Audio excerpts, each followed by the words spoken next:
Hello. मंत्री महोदय बोलतो ना? जाधव साहेब. हा बोलतो. जाधव साहेब, मी म्हणलं आता हमला झाला. कोण बोलतो आपण ते सांगा ना. मी पाटील बोलतो, रमेश पाटील, कुठून?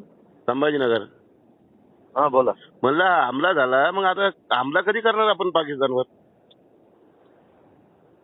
नाही होईल ना. आता तुम्ही कालचं मोदीचं भाषण ऐकलं नाही का?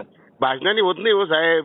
भाषण होती तर टाकला सांगा ना, आक्रमण करायला तिथं. आता नाही तर एखादं सामान्य माणसं आम्हाला देऊन टाका म्हणा 8 दिवस देश हातामध्ये, फक्त मंत्रीपद. बर. त्यांना नेत्यांना पैसे सांभाळायचे तुम्ही करू शकत नाही काही. तुम्ही काहीच करू शकत नाही. तुम्ही पैसे खा सगळे निघते फक्त मंत्रीवरचे. असं का? बर. हा हॅलो. आणखी दुसरं काय करणार तुम्ही? का बरं हमला करत नाही? करा ना मग.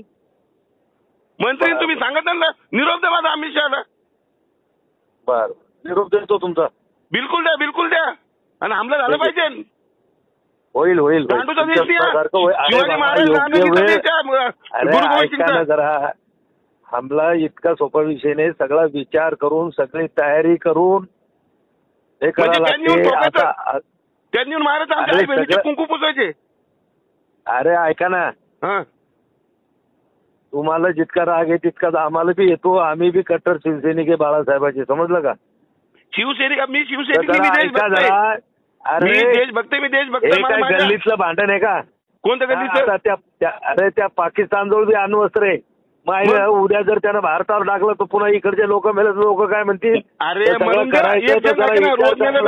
काम करा साहेब, त्यांना मारून टाका, आपण मरून जाऊ, संपून जाऊ. त्यांचा विषय आपला. पण त्याला औरंगाबाद मध्ये काय करायला लागले? तुम्ही जाणं एखादी बंदूक घेऊन तिथं द्या ना मग. बंदूकचं लायसन द्या ना मला. तुमच्या जमीन द्या मला. अरे लायसन कशाला पाहिजे? अतिरेकी आहे का? लायसन करून आले का? अतिरेकी थोडी मी. तुम्ही सांगा ना.